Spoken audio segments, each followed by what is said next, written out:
Coriander chutney ರೆಡಿಯಾಗಿದೆ. ಇವತ್ತು ನಾನು ಕೊತ್ತಂಬರಿ ಸೊಪ್ಪು ಮತ್ತು ಹಸಿರು ಮೆಣಸಿನ್ಕಾಯಿನ ಯೂಸ್ ಮಾಡಿ ಒಂದೊಳ್ಳೆ ಚಟ್ನಿ ಮಾಡೋದನ್ನು ತೋರಿಸ್ತಾ ಇದ್ದೀನಿ. ಇದು ಎಷ್ಟು ದಿನ ಇಟ್ಕೊಂಡ್ರೂ ಕೆಡಲ್ಲ, ತುಂಬ ಚೆನ್ನಾಗಿರುತ್ತೆ. ರೊಟ್ಟಿಗೆ, ಚಪಾತಿಗೆ, ದೋಸೆಗೆ ಎಲ್ಲದಕ್ಕೂ ಒಳ್ಳೆ ಕಾಂಬಿನೇಷನು. ಇದಕ್ಕೆ ಏನೇನು ಪದಾರ್ಥಗಳು ಬೇಕು ಅಂತ ಮೊದಲು ನೋಡ್ಕೊಳ್ಳೋಣ ಬನ್ನಿ. ಒಂದು ಅರ್ಧ ಕಟ್ಟಷ್ಟು ಕೊತ್ತಂಬರಿ ಸೊಪ್ಪನ್ನು ತೊಗೊಂಡಿದ್ದೀನಿ, ತೊಳೆದಿಟ್ಕೊಂಡಿದ್ದೀನಿ. ಒಂದು ದೊಡ್ಡ 2 ಈರುಳ್ಳಿನ ಉದ್ದುದ್ವಾಗಿ ಸಣ್ಣಗೆ ಸೀಳಿಟ್ಕೊಂಡಿದ್ದೀನಿ. ಹಸಿರು ಮೆಣಸಿನ್ಕಾಯಿ ಒಂದು 10ರಿಂದ 15, ಖಾರಕ್ಕೆ ಎಷ್ಟು ಬೇಕೋ ಅಷ್ಟು. ಒಂದು ಹಿಡಿಯಷ್ಟು ಬೆಳ್ಳುಳ್ಳಿಯನ್ನು ಸುಲಿದಿಟ್ಕೊಂಡಿದ್ದೀನಿ. ಒಂದು ಸ್ವಲ್ಪ ಕರಿಬೇವಿನ ಸೊಪ್ಪು, ಒಂದು 10 ಹೆಸರು, 1-2 ತೊಳೆಯಷ್ಟು ಹುಣಸೆ ಹಣ್ಣು ಮತ್ತು 1 ಸ್ಪೂನಷ್ಟು ಜೀರಿಗೆ. ಇಷ್ಟು ಪದಾರ್ಥಗಳು ಬೇಕು ಈ ಚಟ್ನಿಗೆ. ಇವಾಗ ಹೇಗೆ ಮಾಡೋದು ಅಂತ ನೋಡ್ಕೊಳ್ಳೋಣ. ಈಗ ಇದನ್ನೆಲ್ಲ ಒಂದು ಮಿಕ್ಸಿ ಜಾರ್ಗೆ ಟ್ರಾನ್ಸ್ಫರ್ ಮಾಡ್ತಿದ್ದೀನಿ. ಕೊತ್ತಂಬರಿ ಸೊಪ್ಪು, ಕರಿಬೇವು,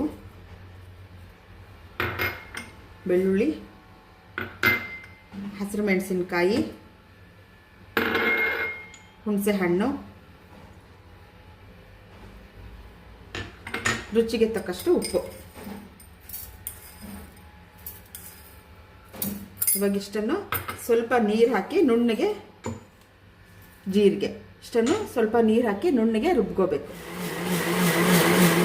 ಒಂದು 4 ಸ್ಪೂನ್ ಎಣ್ಣೆ ಹಾಕಿದ್ದೀನಿ. ಇವಾಗ ಉದ್ದುದ್ದ ಸೀಳಿಟ್ಕೊಂಡಿರೋ ಈರುಳ್ಳಿನ ಇದಕ್ಕೆ ಹಾಕ್ತಾ ಇದ್ದೀನಿ.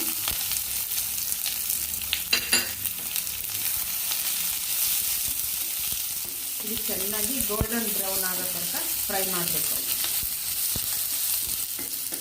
ಈರುಳ್ಳಿ ಫ್ರೈ ಆಗಿದೆ. ಇವಾಗ ಈ ಥರ ನುಣ್ಣಗೆ ರುಬ್ಕೊಂಬಂದಿರೋ ಈ ಚಟ್ನಿನ ಇದರೊಳಗಡೆ ಹಾಕ್ತೀನಿ.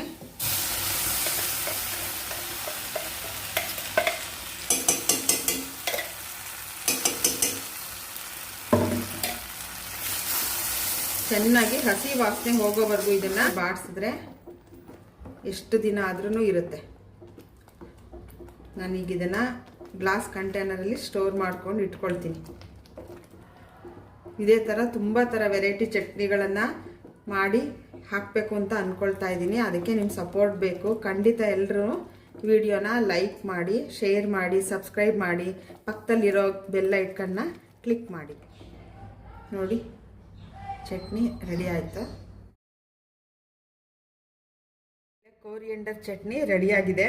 ಇದನ್ನು ಮಾಡಿಕೊಂಡು ದೋಸೆ, ಚಪಾತಿ ಮತ್ತು ರೊಟ್ಟಿ ಜೊತೆ ಎಂಜಾಯ್ ಮಾಡಿ. ನಿಮ್ಗೆ ಇಷ್ಟ ಆಗಿದ್ರೆ ಈ ವಿಡಿಯೋ ಲೈಕ್ ಮಾಡಿ, ಶೇರ್ ಮಾಡಿ, ಸಬ್ಸ್ಕ್ರೈಬ್ ಮಾಡಿ, ಪಕ್ಕದಲ್ಲಿರೋ ಬೆಲ್ ಐಕಾನ್ನ ಕ್ಲಿಕ್ ಮಾಡಿ. ನೆಕ್ಸ್ಟ್ ಇನ್ನೂ ತುಂಬ ಥರ ವೆರೈಟಿ ಚಟ್ನಿಗಳನ್ನು ನಿಮ್ಮ ಮುಂದೆ ತರ್ತೀನಿ. Thank you so much.